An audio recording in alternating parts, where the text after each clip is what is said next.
Olá pessoal, tudo bem? Estamos de volta aí com mais uma aulinha aqui no seu canal Física com Krause, sou eu aqui, ó, tá? E hoje nós vamos falar um pouquinho sobre eletrodinâmica. E nesse estudo da eletrodinâmica nós vamos fazer uma pequena introdução aos circuitos elétricos, ou seja, nós vamos chegar ali até a parte de associação de resistores, ok? Em outra oportunidade nós vamos dar continuidade ao conteúdo, certo? Então vamos ver, quando nós falamos de circuitos elétricos, né, nós temos aí duas grandezas físicas, né, que vão ser trabalhadas, a corrente elétrica e a resistência elétrica. Bom, o que seria corrente elétrica? De uma forma mais geral, podemos dizer que a corrente elétrica corresponde a um fluxo ordenado de elétrons. De uma outra maneira, podemos dizer que a corrente elétrica também corresponde à taxa de variação temporal com que a carga flui, né? Mas isso tudo tem uma explicação.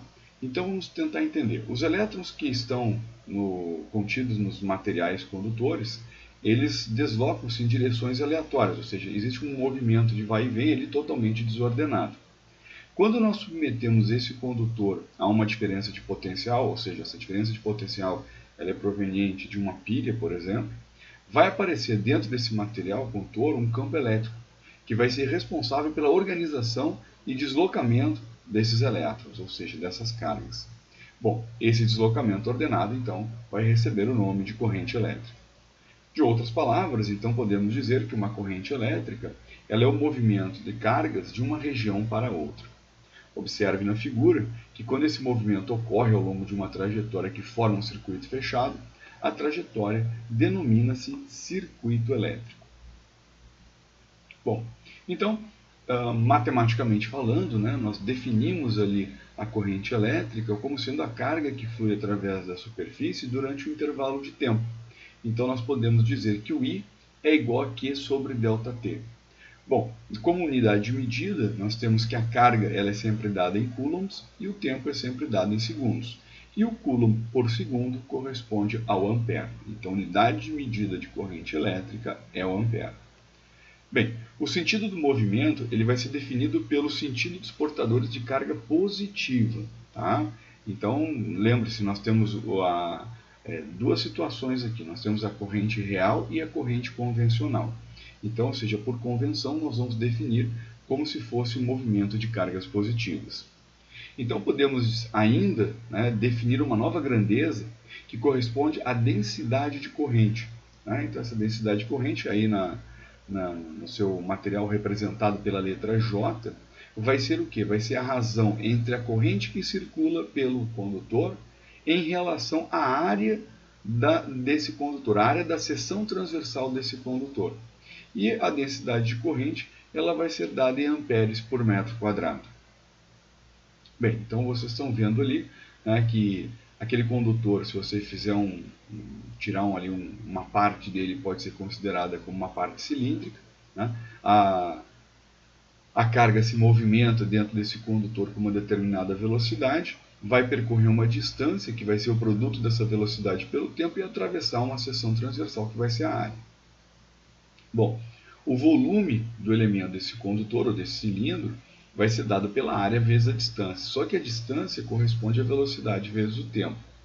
Como nós sabemos que N é o número de portadores de carga por unidade de volume, então nós vamos ter que a carga vai ser esse N vezes o V de volume, vezes o E da carga elementar.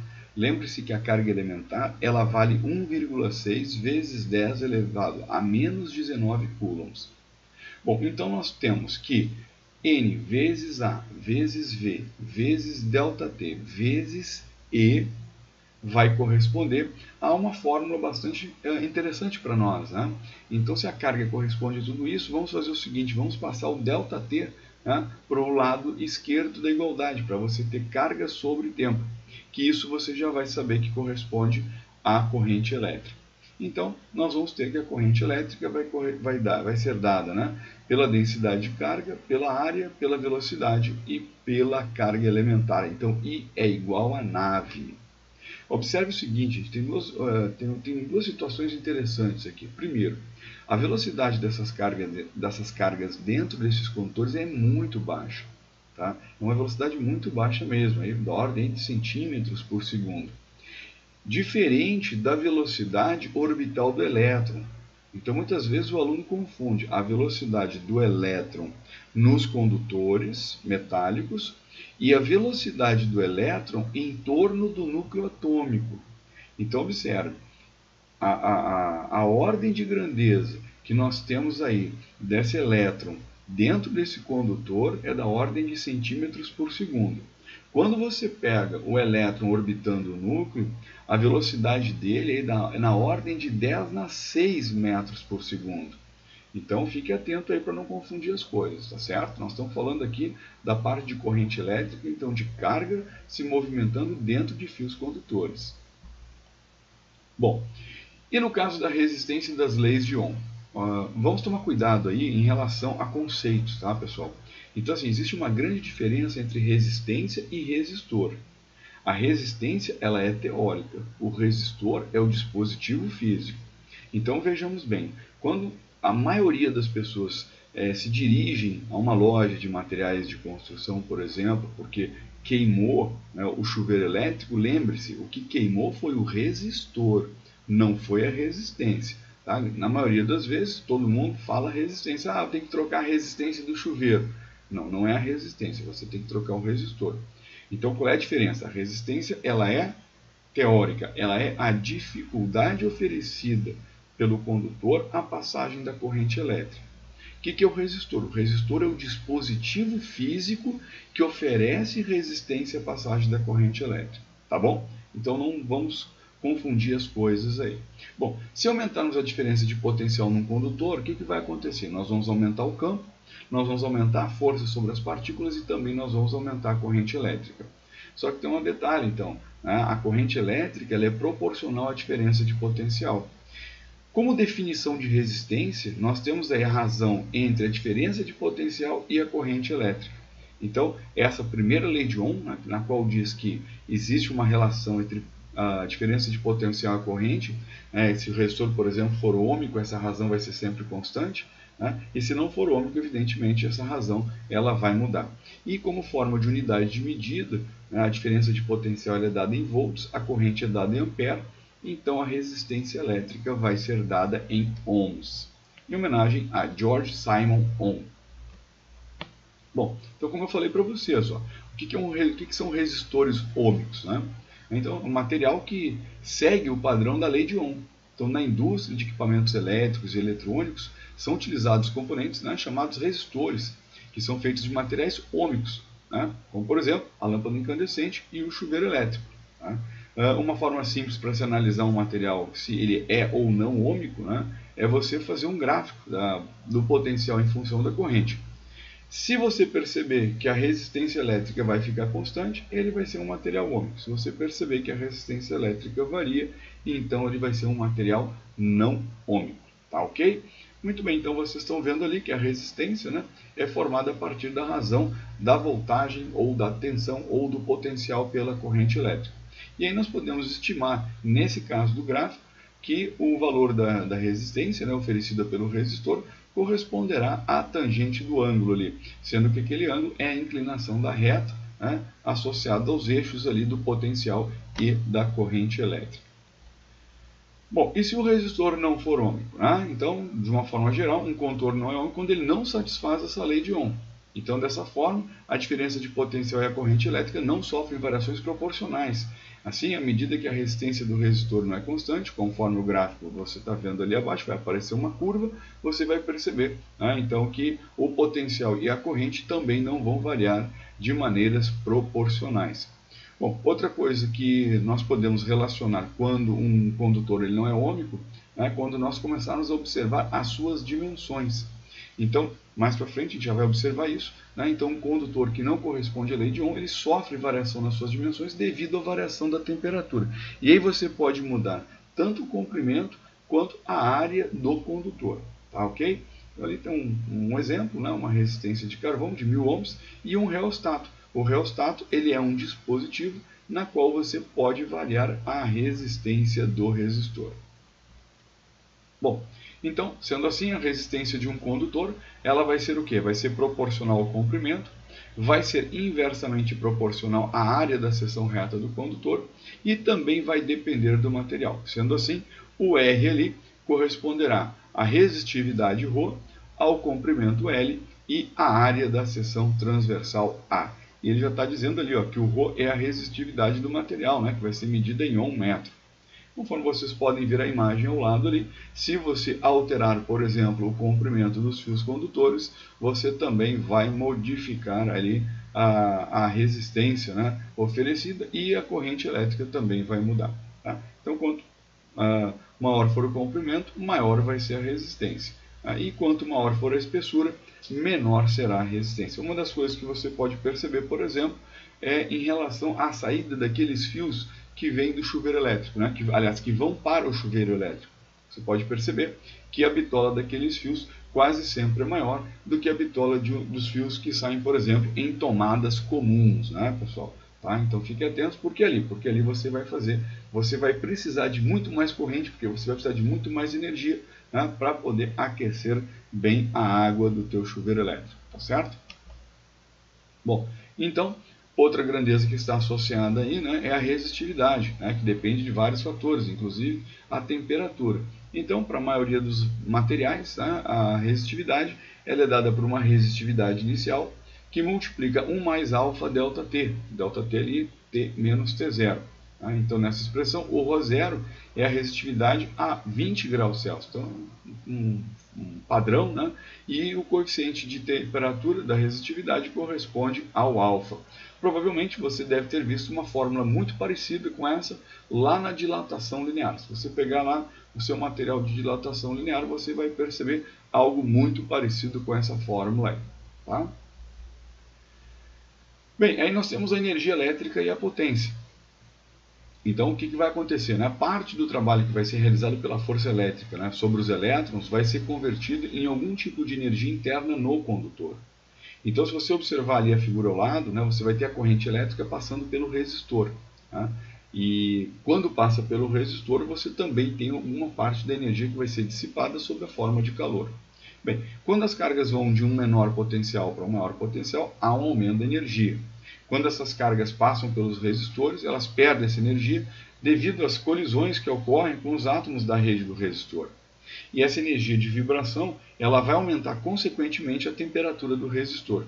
E quanto mais você aumentar a temperatura desse resistor, se não for essa a sua intenção, você vai ter uma quantidade de energia dissipada cada vez maior. Bom, nós temos ali, por exemplo, a potência é a variação da energia no intervalo do tempo. Então tem ali o ΔU como variação de energia. Bem, essa variação de energia vai ser dada pela carga vezes a diferença de potencial. Mas você sabe que a carga dividida pelo tempo vai dar a corrente elétrica. Então você pode ter que a potência corresponde à diferença de potencial vezes a corrente elétrica.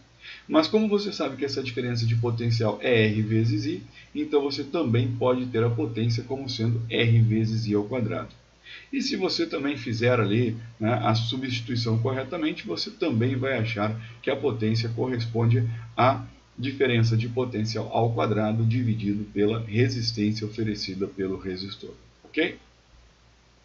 Bem, e depois então você tem uma fonte de força eletromotriz.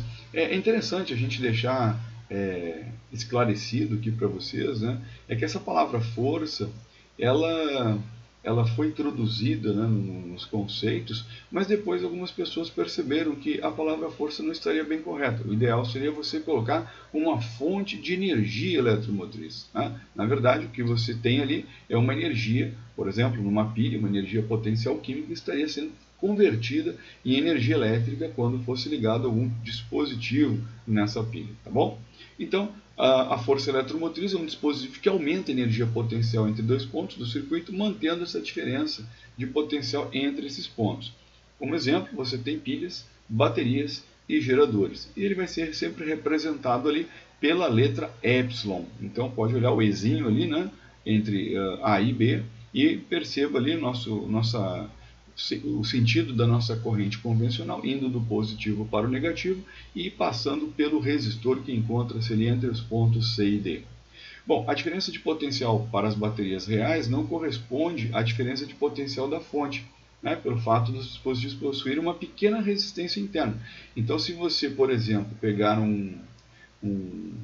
uma pilha, por exemplo, né, colocar lá para fazer a leitura da diferença de potencial na pilha, depois colocar, por exemplo, num circuito, né, você vai ter diferença, porque sempre existe uma resistência interna associada ao próprio circuito. Aí ele está falando da pilha, mas no circuito também acontece isso. Tá? Bom, se nós multiplicarmos os dois membros por I, né, então você vai ter ali, né, ΔV vezes I é igual a E vezes I menos RI ao quadrado. Bom, você pode ver ali que o ΔV vezes I corresponde à potência. O E vezes I é a potência que você tem lá no gerador e o Rzinho vezes I ao quadrado vai ser a potência dissipada. Então quer dizer, né, que a potência fornecida ao circuito vai corresponder à diferença entre a potência fornecida pela fonte e a potência dissipada pela resistência interna. Então o ΔV vezes I é o que realmente está chegando para você lá no teu equipamento. Bom, o que acontece? Os teus equipamentos que vão ser ligados ao circuito podem estar associados em série ou podem estar associados em paralelo. Né? No caso de uma associação em série, a corrente é a mesma em todas as resistências da associação, ou seja, todos os resistores da associação. Né? E a diferença de potencial é diferente em todas as resistências da associação também. Sendo assim, eu posso dizer que o ΔV corresponde ao ΔV1 mais o ΔV2. Logo, como a gente já sabe que ΔV é igual a R vezes I, então isso vai ser R1 vezes I mais R2 vezes I. Bom, então vamos considerar a resistência equivalente, né, como sendo o quê? Como sendo a soma das resistências oferecidas pelos resistores. Pronto. Vamos fazer só um parênteses aqui rapidão, né? Só para vocês terem uma ideia, o Thomas Edison, quando inventou a lâmpada elétrica, né, recebeu o presidente dos Estados Unidos lá na cidade dele para poder mostrar a grande invenção, a sua lâmpada elétrica. E aí, evidentemente, que nesse momento a lei de Murphy foi mais forte, né? Quem conhece a lei de Murphy diz o seguinte: se alguma coisa tiver que dar errado, vai dar. Né? E aí o Thomas Edison, quando associou as lâmpadas nas ruas, né, fazendo a iluminação pública das ruas por onde o presidente ia passar, fez toda a iluminação com as lâmpadas associadas em série. E imagine aí o que aconteceu. Na hora que o presidente chegou, uma daquelas lâmpadas ou queimou ou alguma coisa desligou e a rua inteira, ou seja, todas as outras lâmpadas também se apagaram. Né? E aí então, a partir daí perceberam-se que a iluminação pública ela não poderia ser mais associada em série. Né? Então, aí um equívoco, né, cometido aí e que hoje não acontece mais, tá certo? Bom, no caso de associação em paralelo, o que você tem agora? Você tem os resistores em fios diferentes, né? Mas a diferença de potencial é a mesma em todas as resistências da associação. Quando a corrente chega a um ponto, né, o ponto A ali, o que vai acontecer? Né? Esse ponto vai ser chamado de nó, ela vai ser dividida em duas partes, de forma que a conservação da carga implica o quê? Que a corrente que chega é igual à soma das correntes que estão saindo. Bom, com isso, né, nós temos que o I vai ser o ΔV sobre R1 mais o ΔV sobre R2. E aí no final da história, nós temos que a resistência equivalente vai ser o produto das resistências dividido pelo somatório dessas resistências, quando tratadas duas a duas, tá bom? Então é isso, pessoal. Obrigado aí pela atenção. Bom estudo.